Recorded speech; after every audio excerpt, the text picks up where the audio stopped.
Mari kita berjuang, bergotong royong untuk menjadikan Indonesia menjadi Indonesia bangsa pemenang. Karena kita sekarang sedang dijajah sebenarnya. Kita sekarang sedang ada pihak-pihak yang punya kepentingan. Kalau kita tidak bisa menjaga itu semua, nggak bisa mengantisipasi, Indonesia akan menjadi negara yang kalah. Tinggal nama. Dan akhirnya NKRI Pak harus harga mati. Itu tidak boleh ditawar-tawar.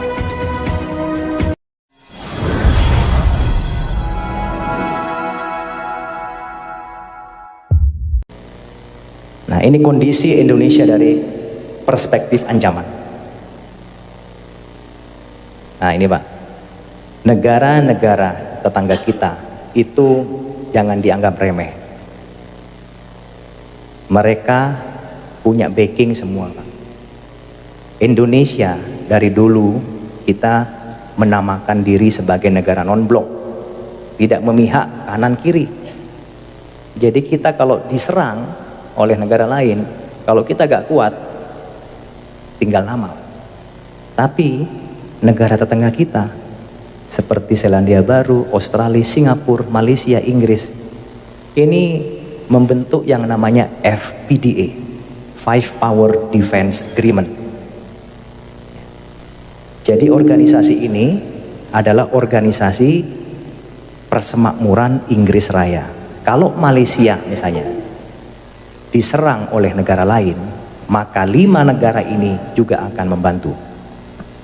Kalau Singapura perang sama kita Pak, bukan hanya Singapura yang menyerang kita, tapi 5 negara ini akan menyerang kita juga. Makanya mereka bergaya Pak, gak takut. Malaysia sudah mencaplok Sipadan Ligitan, kalah kita. Nah ini di belakangnya banyak nih, ada Selandia Baru, ada Australia, ada Inggris, kalah. Sipadan Ligitan lepas ke Malaysia. Ini Pak, Sipadan Ligitan, Blok Ambalat, ini Malaysia. Singapura yang negaranya kecil ya, sebesar kota Malang, dia berani-beraninya Pak melaksanakan reklamasi pantai ke arah kita. Berani-beraninya dia tidak setuju menolak nama KRI Usman Harun. Apa hubungannya? Kok berani negara kecil? Ya berani karena ini Pak di belakangnya. Indonesia takut. Tapi kemarin Indonesia sempat tegas. Oh nggak peduli.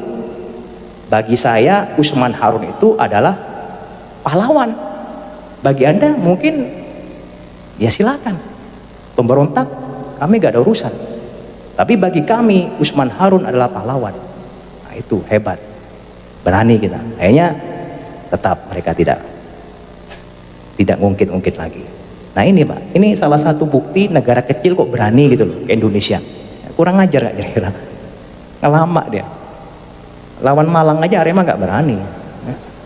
Lawan Indonesia ya kurang ajar. Australia Pak. Nah, menyadap pejabat tinggi kita, disadap. SBY ya, bayangkan ini negara tetangga kita, jangan dianggap remeh, ini bisa berbahaya kepada kita Pak. Ini skenario Pak, bayangkan ini sudah mulai disetting, diskenariokan. Tiongkok nanti akan mendapat bagian Kalimantan.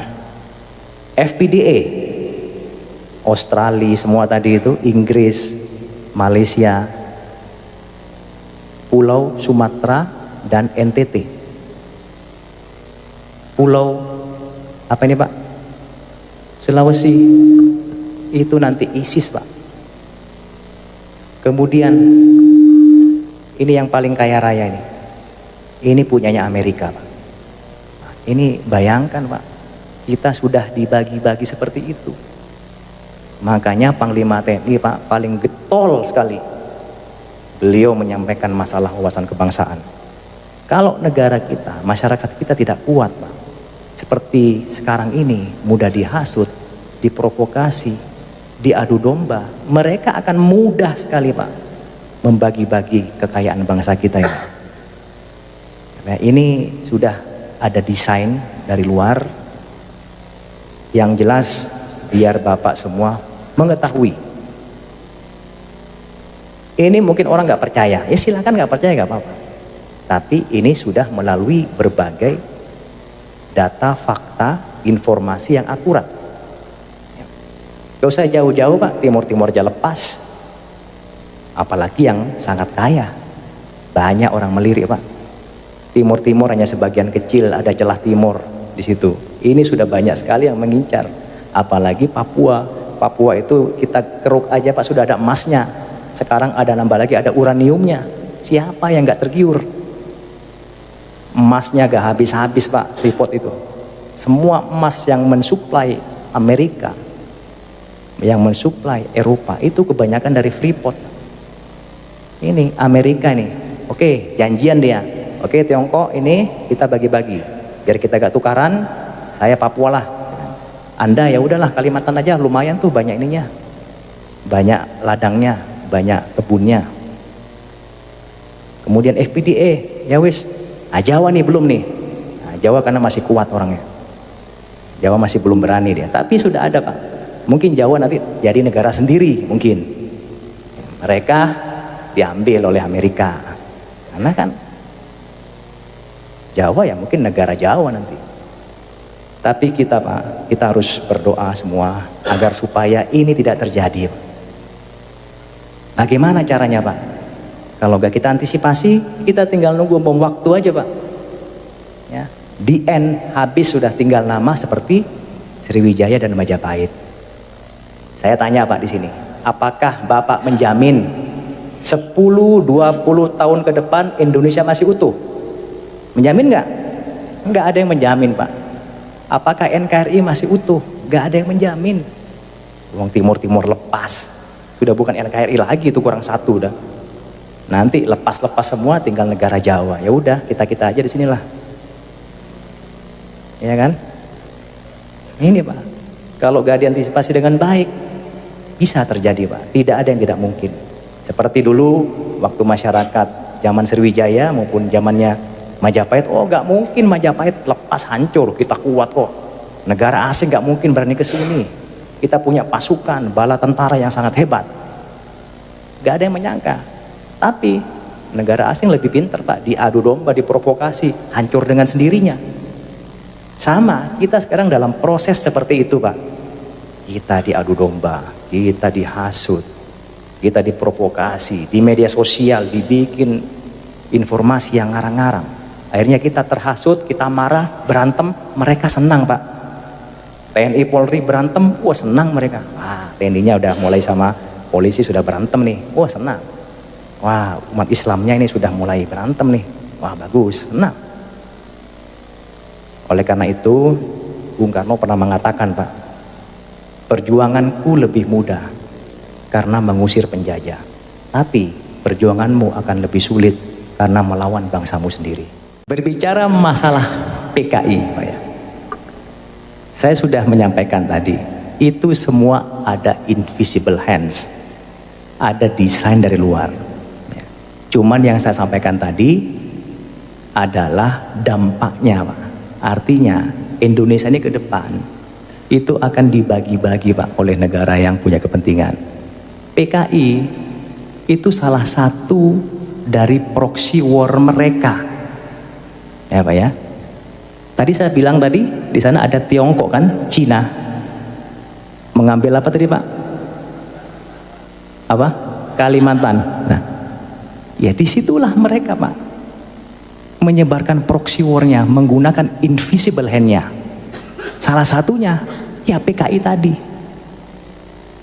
Jadi itu merupakan desain yang kalau kita berpikir itu belum sampai pikiran kita Pak.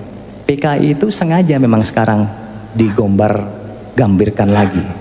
Tujuannya apa? Yang tadi itu. Tiongkok punya kepentingan kepada bangsa Indonesia.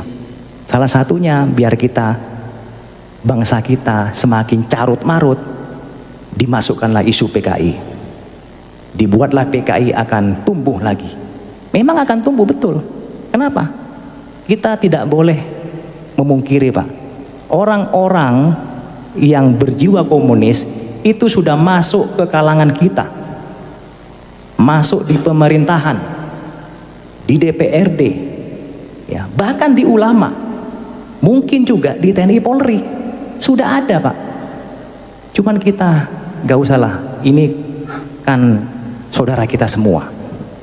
Yang saya bahas tadi itu adalah orang-orang pihak luar yang punya kepentingan. Mereka menggunakan bangsa kita sendiri, Pak. Kasihan, kita menjadi korban. Jadi kita komunis ini menggunakan orang-orang Indonesia sendiri untuk masuk ke berbagai kalangan. Tujuannya apa?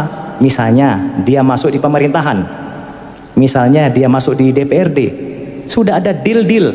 Nanti kalau Anda menjadi anggota dewan, kalau Anda menjadi pejabat Pemkot, tolong buat kebijakan yang menguntungkan saya. Nah, itu sudah deal-dealnya, Pak. Ya mungkin Bapak lebih tahu lah, gak usah saya bahas lebih lanjut, nanti tidak elok. Ya, itu sudah ada deal-dealnya. Jadi sengaja menggunakan pihak-pihak orang kita sendiri.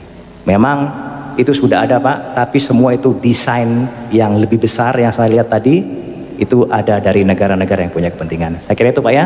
Terima kasih.